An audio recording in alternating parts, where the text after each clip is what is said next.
जय हिंद प्यारे बच्चों। आज के इस क्लास में आप सभी लोगों का स्वागत है। तो आज बात करने वाले हैं हम लोग क्लास 12th वर्ल्ड पॉलिटी में चैप्टर नंबर 2 का ऑब्जेक्टिव क्वेश्चन का पूरा एनालिसिस करेंगे, जिसमें हम लोगों ने थ्योरी कवर कर लिया है ऑलरेडी 2-3 क्लास में। और आज हम लोग ऑब्जेक्टिव में जितना भी इंपॉर्टेंट क्वेश्चन बन सकता है उस सारा करने वाले हैं। तो चलिए हम लोग शुरू करते हैं बिना देर किए हुए। तो हम लोग का पहला क्वेश्चन है 1917 में रूस में समाजवादी राज्य की स्थापना किसने की। तो 1917 में क्या होता है, तो रूस में 1917 से पहले जार शासक हुआ करते थे। जार शासक, तो वहां पे जार शासक अपने जनता के साथ अच्छा व्यवहार नहीं करते थे, उनके साथ तानाशाही जैसा व्यवहार करते थे। वहां के लोग भूखे मरने लगे थे। तो वहां पे एक नेता उभर के आए जिनका नाम था लेनिन, और इन्हीं लेनिन के नेतृत्व में एक क्रांति होती है जिसका नाम है बोल्शेविक क्रांति। बोल्शेविक क्रांति को समाजवादी क्रांति के नाम से भी जानते हैं और अगस्त क्रांति के भी नाम से जानते हैं। तो फिर वहां पे क्रांति होता है, क्रांति, ठीक है। और उस क्रांति के उपरांत 1917 में ही वो क्रांति होते हैं, और उस क्रांति के उपरांत वहां पे समाजवादी राज्य की स्थापना हो जाती है। और जो क्रांति हो रही थी उसका नेतृत्व जो कर रहे थे वो थे लेनिन। तो इन्हीं के नेतृत्व में समाजवादी राज्य की स्थापना होती है, ठीक है। आगे हम लोग बात करते हैं। तो स्वतंत्र राष्ट्रों के राष्ट्रकुल की स्थापना किसने की थी। तो राष्ट्रकुल जब थ्योरी पार्ट पढ़ा रहे थे तो CIS राष्ट्रकुल की चर्चा हुआ था। CIS राष्ट्रकुल,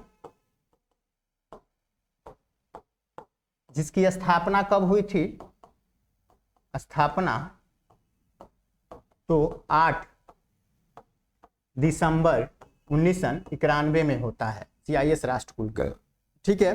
तो राष्ट्रकुल की स्थापना किसने की थी, तो उस समय तत्कालिक राष्ट्रपति, देखो USSR का विघटन होने वाला था तो वहां पे एक चुनाव हुआ था USSR में। उस चुनाव में एल्त्सिन थे, वो जीत के मतलब आए, सत्ता में आए। तो इन्होंने ही ये CIS राष्ट्रकुल की स्थापना की बात की थी, एल्त्सिन, जो आगे चल के रूस जो अलग हुआ था USSR से, उसका प्रथम राष्ट्रपति बनते हैं।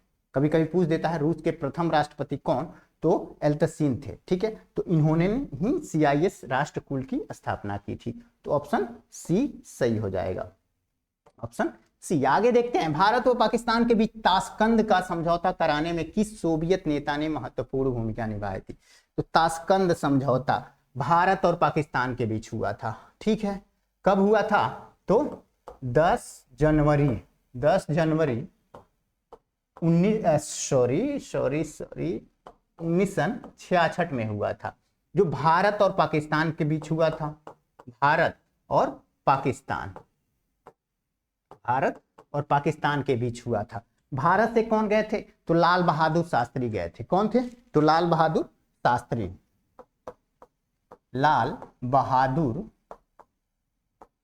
शास्त्री थे।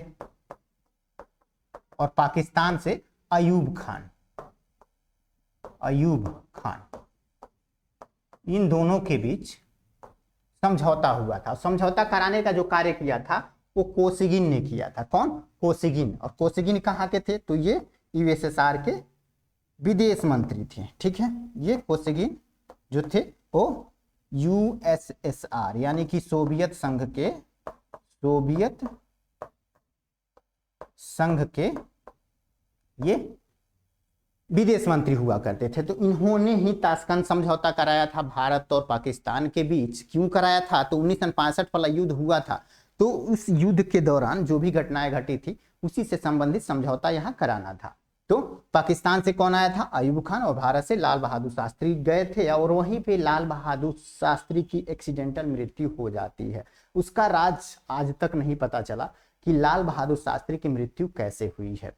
हाँ, ये आशंका लगाई जाती है कि पाकिस्तान के पक्ष में आके USSR के द्वारा ही ये कांड कराया गया था, ठीक है।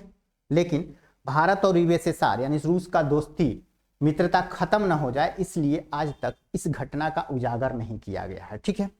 चलो आगे हम लोग देखते हैं, आगे हम लोग बात करते हैं। यहाँ क्वेश्चन का आंसर होगा ऑप्शन सी, कोसिगिन। दूसरी दुनिया के देशों में किस प्रकार के देश आते हैं, तो दूसरी दुनिया, पहली दुनिया अमेरिका और उसके सहयोगी देश आते हैं, ठीक है। शीत युद्ध के दौरान पूरी दुनिया 2 हिस्सों में बट गई थी, 2 हिस्सों में। एक था पहली दुनिया, पहली दुनिया और दूसरी दुनिया,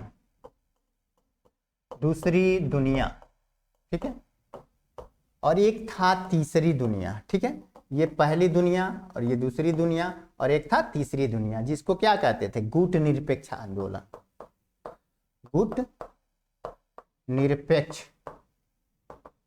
आंदोलन। शीत युद्ध के दौरान दुनिया, पूरी दुनिया 3 गुटों में बटी थी। एक था पहली दुनिया, ठीक है, एक दूसरी दुनिया, ओके, तीसरी दुनिया, गुट निरपेक्ष आंदोलन। और जो पहली दुनिया था ना, इसका नेतृत्व जो कर रहा था, नेतृत्व वो अमेरिका कर रहा था। कौन कर रहा था नेतृत्व? अमेरिका। और दूसरी दुनिया का नेतृत्व कौन कर रहा था? तो यूएसएसआर, इसका नेतृत्व यूएसएसआर कर रहा था, यानी कि सोवियत संघ। कौन? सोवियत संघ कर रहा था, इसका नेतृत्व सोवियत संघ कर रहा था। और तीसरी दुनिया तो गुट निरपेक्ष आंदोलन वाली दुनिया थी, जिसमें 5 देश नेतृत्व कर रहे थे, ठीक है, 5 देश, जिसमें एक भारत भी था और यूरोप से यूगोस्लाविया हुआ करता था, और एशिया से ही एक और देश था इंडोनेशिया, अफ्रीका से 2 देश थे, एक मिस्र और एक घाना, यानी कि 5 देश इसका नेतृत्व कर रहे थे, ठीक है, ध्यान रखिएगा इस बात को। आगे हम लोग देखते हैं, आगे देखते हैं, इसमें ऑप्शन नंबर क्या हो जाएगा? दूसरी दुनिया के देशों में किस प्रकार के देश आते थे?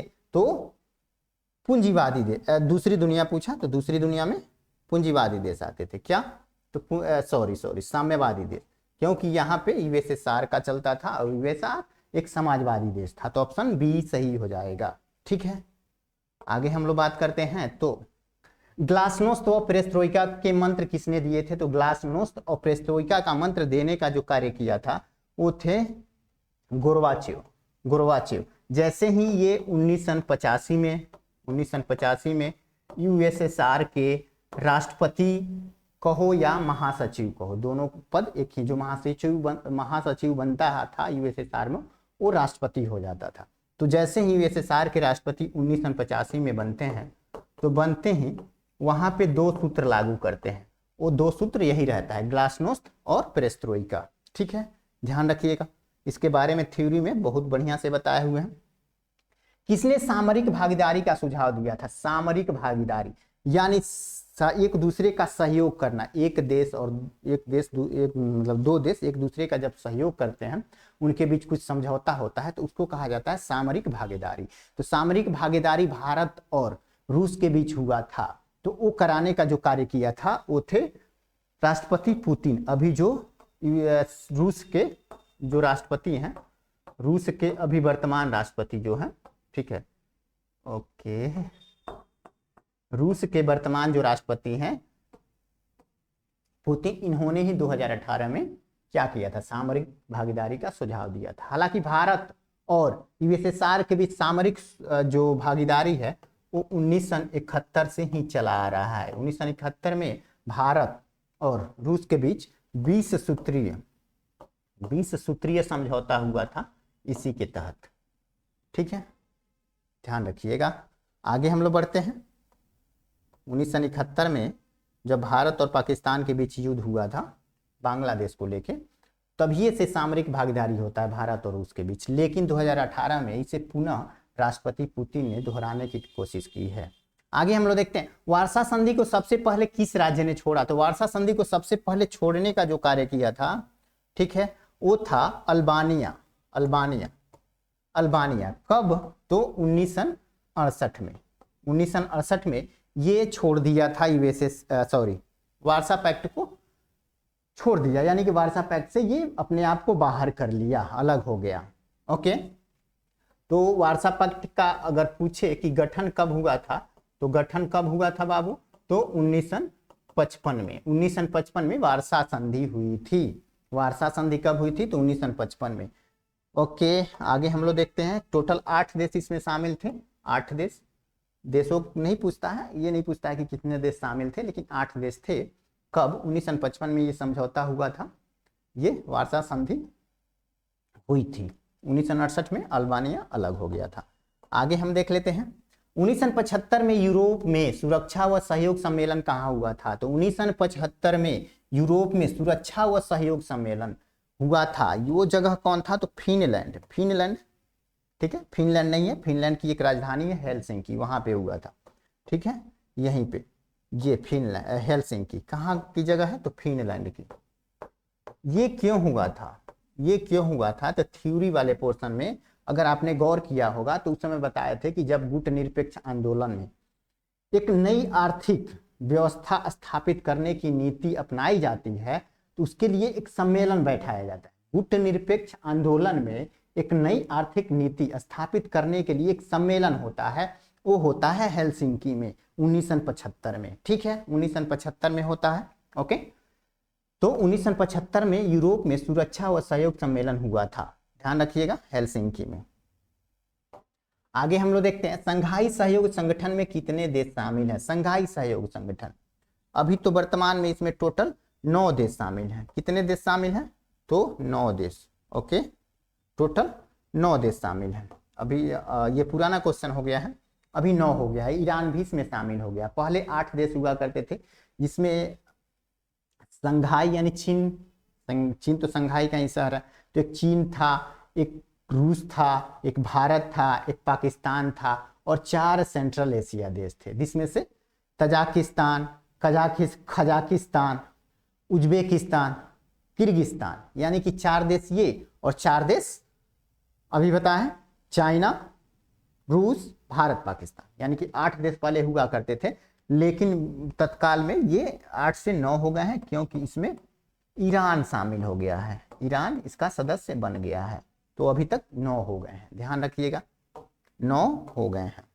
आगे हम लोग बात करते हैं, पूर्व साम्यवादी देशों ने कौन सी व्यवस्था अपनाई थी? पूर्व साम्यवादी यानी 1991 से पहले जो साम्यवाद देश हुआ करते थे, तो 1991 के बाद पूछ रहा है कि इन्होंने कौन सी अर्थव्यवस्था अपनाई थी, कौन सी व्यवस्था अपनाई थी? तो व्यवस्था जो अपनाया था वो था उदारवादी। यहाँ पे पूंजीवादी भी दे सकता है, पूंजीवादी, ठीक है, यहाँ पे पूंजीवादी भी दे सकता है, ध्यान रखिएगा, पूंजीवादी, जो पूंजीवाद अपनाता है उसी को उदारवाद कहते हैं, ठीक है।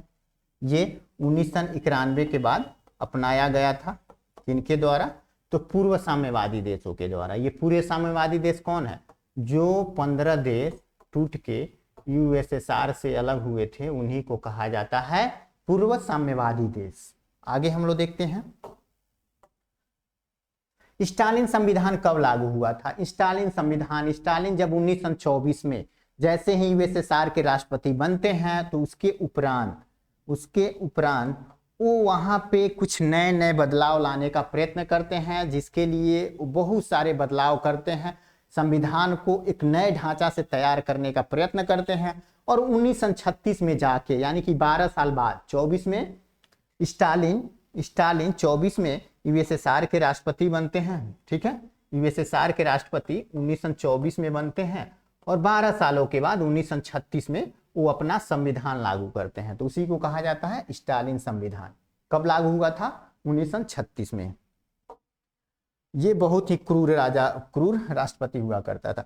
सोवियत संघ के विभाजन के बाद रूस का प्रथम निर्वाचित राष्ट्रपति कौन था? जैसे ही सोवियत संघ का विभाजन होता है, ठीक है, सोवियत संघ का विभाजन, तो उसमें से 15 देश बनके बाहर निकलते हैं।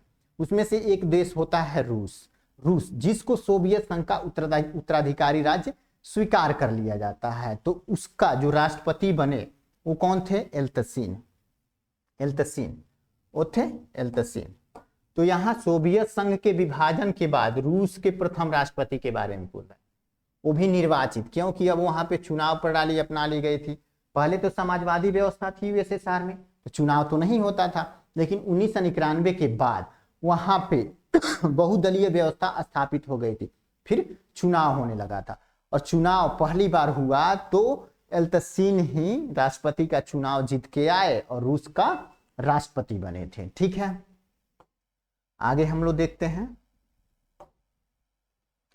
रूस में समाजवादी क्रांति के बाद किस वर्ष यूएसएसआर अस्तित्व में आया? रूस में समाजवादी क्रांति, यहाँ बड़ी ध्यान देने वाली बात है, ठीक है, थोड़ा क्वेश्चन पे ध्यान दीजिएगा क्या बोला। रूस में समाजवादी क्रांति के बाद किस वर्ष यूएसएसआर अस्तित्व में आया? तो अस्तित्व में यूएसएसआर आ गया था 1917 में, ठीक है, 17 में। लेकिन कभी कभी बोल देता है कि यूएसएसआर यानी सोवियत संघ की स्थापना कब हुई थी? तो देखो ये अस्तित्व में तो आ गया था 1917 में, लेकिन फिर वहां पे एक छिड़ जाता है गृह युद्ध। गृह युद्ध ये चलता है 4 सालों तक, 4 सालों तक गृह युद्ध चलता है यूएसएसआर में। फिर अंततः 1922 में सोवियत संघ का गठन होता है। 4 प्रोविडेंस राज्य हुआ करते थे उसमें, ठीक है, 4 प्रांत मिलके सोवियत संघ का निर्माण करते हैं, सोवियत संघ का निर्माण करते हैं 1922 में, ठीक है। तो सोवियत संघ की स्थापना पूछे तो 1922 में हुआ था, लेकिन अस्तित्व में आ गया था ये 1917 में ही थी। इस बात को ध्यान रखिएगा, ठीक है। आगे हम लोग देखते हैं निम्नलिखित में से कौन एक शीत युद्ध की समाप्ति का परिणाम नहीं था? तो देख लेते हैं शीत युद्ध के समाप्ति का परिणाम, मतलब 1991 में जैसे शीत युद्ध समाप्त होता है उसके बाद क्या क्या परिणाम आते हैं। तो उसमें क्या होगा? पहले एक ध्रुवीय विश्व व्यवस्था का उदय। ये तो एकदम सही है, एकदम सही है, क्योंकि पहले तो 2 ध्रुवीय हुआ करते थे, तो एक ध्रुवीय यानी कि यूएसएसआर तो टूट गया, फिर एक ही ध्रुव का उदय होता है, वो ध्रुव होता है अमेरिका, ठीक है। फिर अमेरिका और सोवियत संघ के बीच जो वैचारिक युद्ध थे उसकी समाप्ति, ये भी सही हो जाता है, दोनों का वैचारिक युद्ध की समाप्ति हो जाती है। CSI यहाँ गलत है, CIS होना चाहिए, CIS का जन्म, ये भी सही है, CIS का जन्म होता है यूएसएसआर के विघटन के बाद, ठीक है, CIS राष्ट्रकुल का जन्म होता है। फिर भारत और पाकिस्तान द्वारा परमाणु परीक्षण, ये शीत युद्ध की समाप्ति का परिणाम नहीं था, ये परिणाम नहीं था, ये गलत हो जाएगा। परिणाम शीत युद्ध से इसको क्या लेना देना है? ये अपना परमाणु परीक्षण कर रहे हैं, उसे शीत युद्ध के चलते थोड़ी कर रहे हैं ये परमाणु परीक्षण, ये अपने आप को परमाणु संपन्न देश बनाना चाहते हैं, इसलिए ये परमाणु परीक्षण किए। 1974 में भी तो भारत किया था, तो शीत युद्ध के चलते तो नहीं किया था, ठीक है, अपने आप को परमाणु संपन्न देश बनाने के लिए ये किया गया था, ठीक है। तो ऑप्शन डी सही हो जाता है, ऑप्शन डी सही हो जाता है। आगे हम लोग देखते हैं निम्नलिखित में से कौन एक सोवियत संघ के विखंडन का परिणाम नहीं है? तो सोवियत संघ के विखंडन का परिणाम नहीं है, वो भी देख लेते हैं, सेम क्वेश्चन है बट ऑप्शन अलग है। CIS का जन्म होता है, एकदम। अमेरिका और सोवियत संघ के बीच वैचारिक युद्ध की समाप्ति हो जाती है, एकदम सही है। शीत युद्ध की समाप्ति, एकदम। मध्य पूर्व में संकट, ये नहीं है, मध्य पूर्व में संकट ये ऑप्शन गलत है, तो यानी कि क्वेश्चन के हिसाब से यही सही हो जाएगा। यहाँ क्या पूछ रहा है? सोवियत संघ के विखंडन का परिणाम नहीं है, तो यही नहीं है। आगे बात करते हैं हम लोग, तो ब्रेजनेव किस देश के राष्ट्रपति थे? ब्रेजनेव किस देश के राष्ट्रपति थे? तो ब्रेजनेव, हम जब राष्ट्रपतियों का क्रम बता रहे थे, आप लोग को ध्यान रखिएगा कि देखो राष्ट्रपति का जब क्रम बता रहे थे ना यूएसएसआर के राष्ट्रपति का, तो सबसे पहले हम क्या बताए थे? सबसे पहले देखो 1917 में बोल्शेविक क्रांति होती है, तो फिर लेनिन को वहां का एक तरह से राष्ट्रपति बनाया जाता है। ये कब से कब तक रहते हैं? तो 1917 से लेके 24 तक। जैसे ही 1924 में इनकी मृत्यु हो जाती है, फिर स्टालिन आते हैं, स्टालिन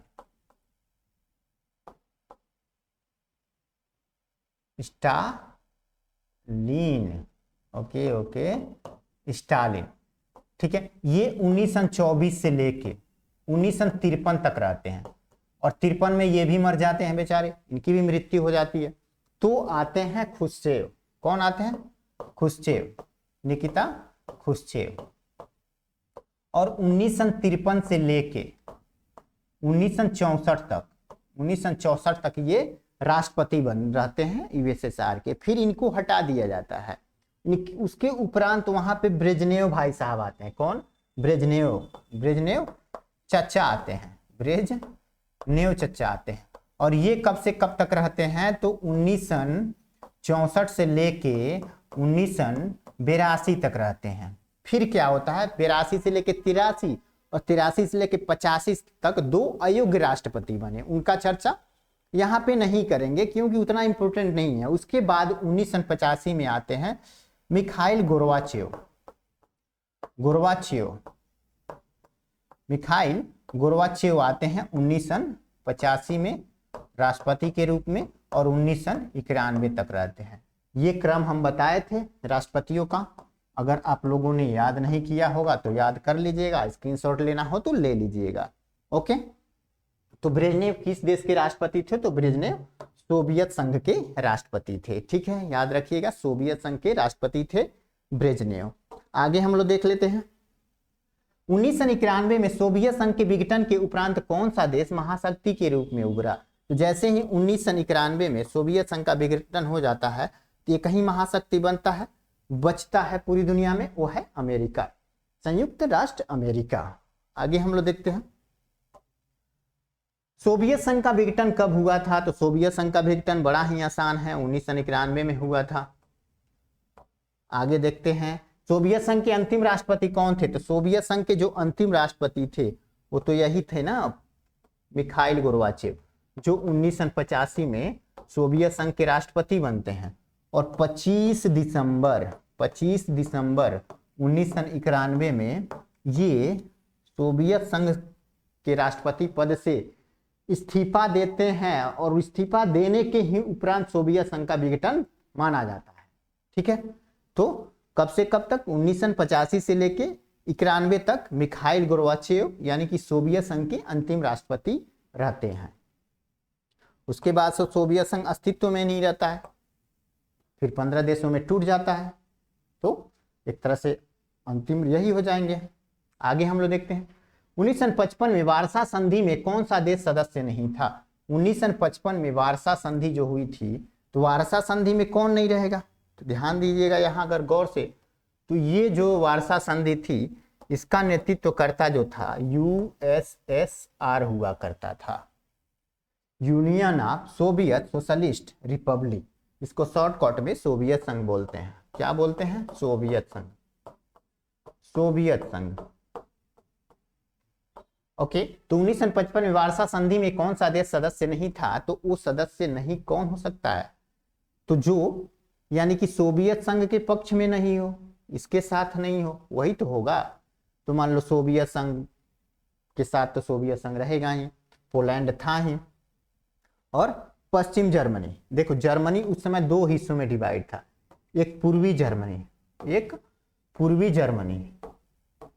और एक पश्चिमी जर्मनी। पूर्वी जर्मनी और पश्चिमी जर्मनी। पश्चिमी जर्मनी पे यूएसए का अधिकार था और पूर्वी जर्मनी पे यूएसएसआर का। तो जिस पे यूएसए का अधिकार होगा वो सोवियत संघ के संगठन में क्या करेगा? नहीं ना रहेगा। तो यहाँ पे पश्चिमी जर्मनी की यानी कि ऑप्शन सी हो जाएगा, ये नहीं होगा, ऑप्शन सी हो जाएगा। ठीक है, ऑप्शन सी यानी कि पश्चिमी जर्मनी वार्सा संधि के सदस्य देश नहीं था। आगे हम लोग देख लेते हैं जर्मनी का एकीकरण कब हुआ था? बउआ जर्मनी का एकीकरण कब हुआ था? जर्मनी के एकीकरण की बात करें तो देखना, जर्मनी का दीवार जो बना था ना, यहाँ पे जर्मनी का दीवार वो तो बन गया था 1961 में, लेकिन 1989 आते आते इस दीवार को जनता के द्वारा गिरा दी गई 1989 में। लेकिन गिरा के एक दूसरे की तरफ आना जाना तो स्टार्ट हो गया था, लेकिन ऑफिशियल तौर पे जर्मनी का एकीकरण नहीं हुआ था, जो 1990 में जाके इसका एकीकरण होता है। बहुत लोगों को कंफ्यूजन होगा कि सर दीवार तो 1989 में गिरा दिया गया, सब लोग एक दूसरे मतलब पश्चिमी जर्मनी से पूर्वी जर्मनी, पूर्वी जर्मनी से पश्चिमी जर्मनी आने जाने लगे, तो 89 न मानेंगे। लेकिन नहीं, वो एक तरह से अस्थाई नहीं था, एक तरह से क्या बोलते हैं उसको, ऑफिशियल नहीं था, ऑफिशियल तौर पे 1990 में जर्मनी का एकीकरण होता है। तो 1990 ऑप्शन एक हो जाएगा। ठीक है, यहाँ पे टाइपिंग मिस्टेक। ठीक है, 1990 याद रखिएगा। आगे देखते हैं सोवियत संघ के विघटन के बाद कौन सा देश एक महाशक्ति के रूप में उभरा? सोवियत संघ के विघटन के बाद एक ही देश महाशक्ति के रूप में उभरा, वो था अमेरिका। ठीक है, अमेरिका, वो था अमेरिका। सोवियत संघ को पूर्ण रूप से कब भंग कर दिया गया? तो पूर्ण रूप से कब भंग कर दिया गया? तो ये भंग कर हुआ था 1991 में, पूर्ण रूप से 1991 में। कब? तो 25 दिसंबर 1991 में, ठीक है, 1991 में सोवियत संघ को पूर्ण रूप से भंग कर दिया गया, याद रखिएगा। सोवियत संघ का उत्तराधिकारी राज्य कौन बना? तो सोवियत संघ से 15 देश अलग हुए थे, लेकिन उसमें से एक ही देश को उसका उत्तराधिकारी बनाया गया था, जो था रूस। और उत्तराधिकारी रूस को बनाया गया था, और रूस को जब बनाया गया था तो जो सुरक्षा परिषद में अस्थाई सदस्यता इसी को दिया गया था, जिसके पास आज भी वीटो पावर है। हम लोग आगे आने वाले चैप्टर में बहुत बढ़िया से पढ़ने वाले हैं संयुक्त राष्ट्र संघ के बारे में, तो वहां पे हम बताएंगे कि वीटो पावर का क्या महत्व होता है। ओके, तो रूस उसका उत्तराधिकारी राज्य बनता है। सोवियत संघ में कितने संघीय गणराज्य थे? तो सोवियत संघ में टोटल कितने संघीय गणराज्य थे? तो टोटल कितने थे बाबू? तो टोटल 15 थे। 15 थे। कौन कौन? तो बताए थे बाल्टिक कंट्री, इसको याद ही कर लेना है आप लोग को, बाल्टिक देश, जिसमें 3 देश आते हैं। एक होता है एस्टोनिया, एक होता है लातविया, और एक होता है लिथुआनिया।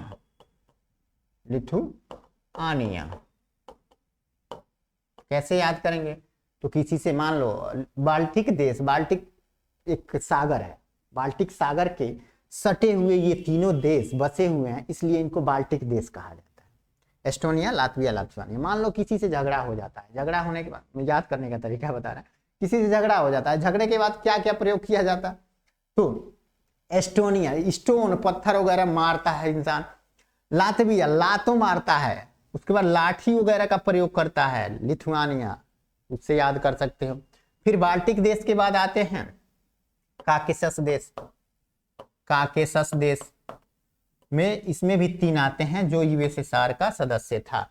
तो कौन था? जॉर्जिया, अर्मेनिया और अजरबैजान।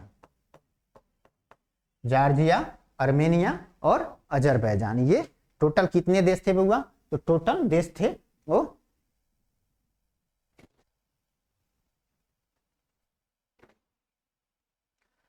3 देश काकेशस देश में आते हैं। काकेशस कंट्री इनको कहा जाता है। क्यों कहा जाता है? तो काकेशस पर्वत है ना, उसी के आसपास ये तीनों देश बसे हुए हैं, तो उसी पर्वत के नाम पे इन देशों का नाम पड़ा। इन देशों को संयुक्त रूप से काकेशस देश कहा जाता है, ठीक है, काकेशस देश।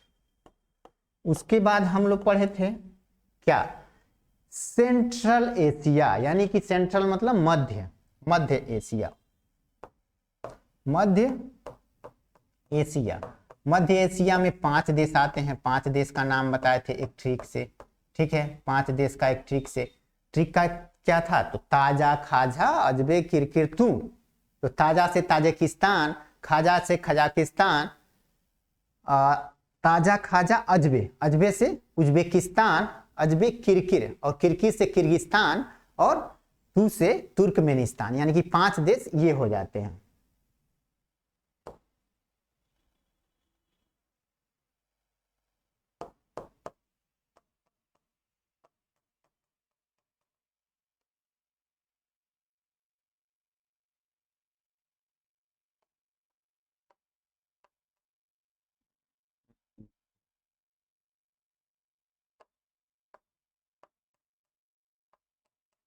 कजाकिस्तान या खजाकिस्तान दोनों नाम बोला जाता है।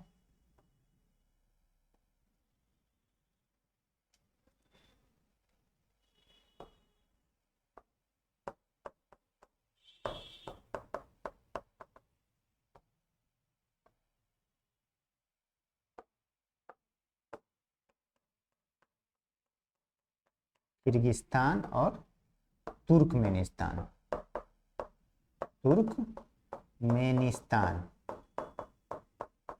कौन कौन से देश? तजाकिस्तान, कजाकिस्तान, उज्बेकिस्तान, किर्गिस्तान और तुर्कमेनिस्तान, ये मध्य एशिया में आते हैं। तो इतना याद रहेगा ना, तो कितना होगा, 3 3 6, 6 5 11, और बचे 4। 4 में कौन कौन से याद कर लेंगे, तो एगो तो रूस खुदे है, रूस, और रूस का एगो बैल है बेलारूस, बेलारूस, और रूस यूक्रेन का वार तो चलिए रहा है, तो वह रूस और यूक्रेन, और एगो मोल्डोवा याद कर लीजिएगा, मोल्डोवा, यानी कि टोटल 15 देशों में बिखरा हुआ था। आगे हम लोग देखते हैं, निम्न में से कौन देश सोवियत संघ के गणराज्य थे, तो अभी देखो यही बताया है, तो सोवियत संघ के गणराज्य में अगर नाम याद रहेगा तो यहाँ क्वेश्चन का आंसर दे सकते हो। टॉपर हो या ना अच्छा नंबर लाने की बात हो, तो वही लाता है जिसको हर एक चीज क्लियर रहे, कंसेप्ट क्लियर रहना चाहिए। तो निम्न में से कौन से देश सोवियत संघ के गणराज्य थे, तो सोवियत संघ के गणराज्य कौन कौन से थे, यूक्रेन, बेलारूस और तुर्कमेनिस्तान। नाम याद रहेगा तो कोई कंफ्यूजन नहीं होगा, ऑप्शन डी सही हो जाएगा, यानी कि इनमें से सभी। सोवियत व्यवस्था में अर्थव्यवस्था को कौन नियंत्रित करता था, सोवियत व्यवस्था में अर्थव्यवस्था को नियंत्रित करने का जो कार्य करता था वो राज्य करता था। राज्य कौन करता था, तो राज्य करता था।